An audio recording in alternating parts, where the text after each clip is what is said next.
Okay, अस्सलाम वालेकुम students. अच्छा, लास्ट टाइम आपको याद है कि मैंने आपसे डिस्कस किया था रिएक्शन काइनेटिक्स का इंट्रोडक्शन। तो उसमें मैंने जनरल एग्जांपल्स दी थी। आज स्टूडेंट हम डिस्कस करेंगे टोटली जो है रिएक्शन काइनेटिक्स या केमिकल काइनेटिक्स किसे कहते हैं उसकी डेफिनेशन को। ये पिछला प्रीवियस लेक्चर का जो है पॉइंट है, लेकिन हमने जो यहाँ से स्टार्ट करना है। तो हेडिंग क्या है? Chemical kinetics. चलिए स्टूडेंट, फिर आपने कन्फ्यूज होना, आपने कहना फिर उन्होंने केमिकल लिख दिया। स्टूडेंट, हम इसको इस तरह भी लिख लेते हैं ताकि आपको ना प्रॉब्लम ना हो। हम क्या लिखेंगे?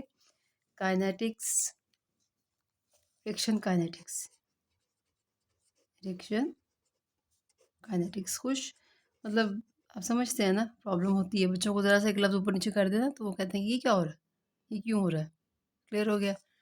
अच्छा स्टूडेंट, नाउ इट्स डेफिनेशन जो कि बहुत इंपॉर्टेंट है।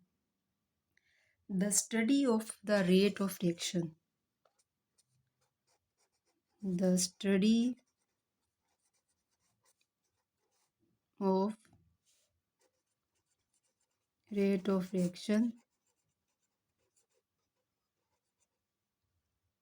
एक बात। दूसरा, factor affecting the rate of reaction. ठीक हो गया? And mechanism of reaction. The important word is the mechanism. अब आपकी वजह में क्वेश्चन, ये क्या चीज़ है?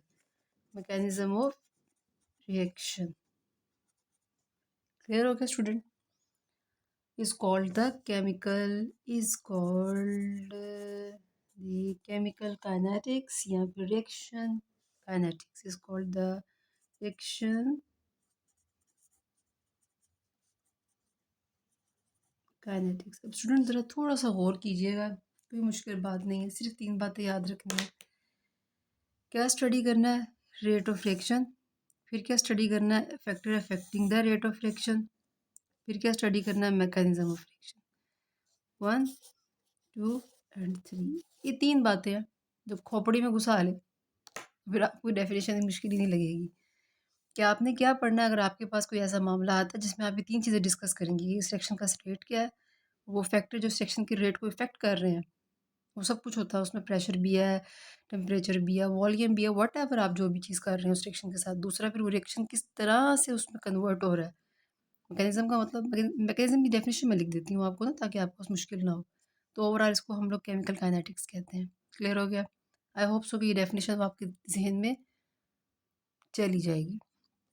सेकंड पॉइंट, अब आपको मैकेनिज्म की डेफिनेशन लिख देती हूँ ताकि आपको ना ज़रा प्रॉब्लम ना हो। मैकेनिज्म क्या होता है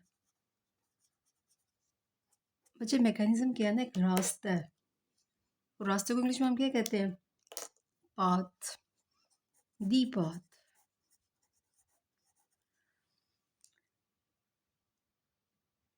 वो रास्ता किसका भला?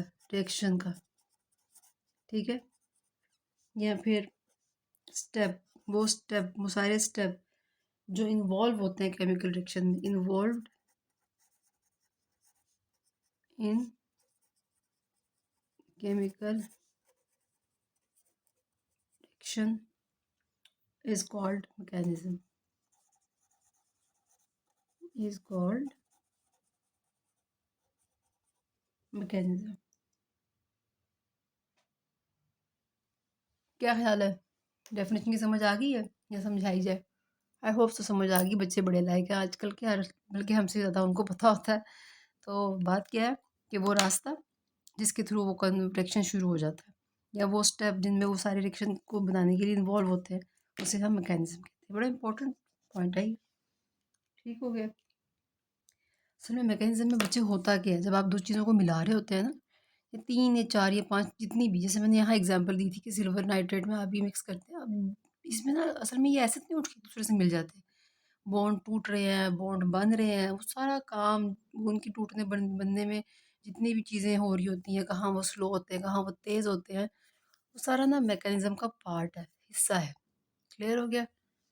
तो आई होप सो कि ये आपको बात समझ आ गई है, इसमें कोई प्रॉब्लम नहीं होगी।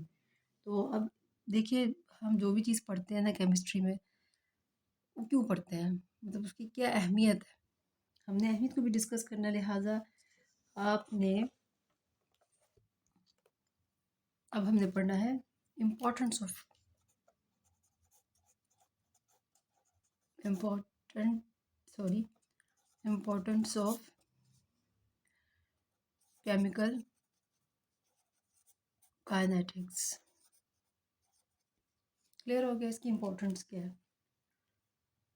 फिर मुझे इसकी इम्पोर्टेंस जो है ना वो इंडस्ट्री लेवल पर बहुत ज़्यादा है। इंडस्ट्री लेवल का क्या मतलब है कि वहाँ जब हम लोग शुरू करते हैं कोई भी चीज़ बनाना, तो हमारे लिए ये चीज़ें बड़ी मैटर करती हैं कि कितने टाइम पे वो चीज़ बन रही है, कौन सा रिएक्शन कितनी स्पीड से स्टार्ट होगा, कितनी स्पीड पे रिकवर होगा। मीन की वो सारी बातें डिस्कस की जाती हैं। ये नहीं है कि कोई ऐसे ही आपको समझाया जा रहा है। पहली बात है, जो बच्चे इस फील्ड में जाते हैं, फिर जब उन्होंने ये चीज़ें पढ़ी होती हैं, तो फिर उनके लिए आसानी होती है।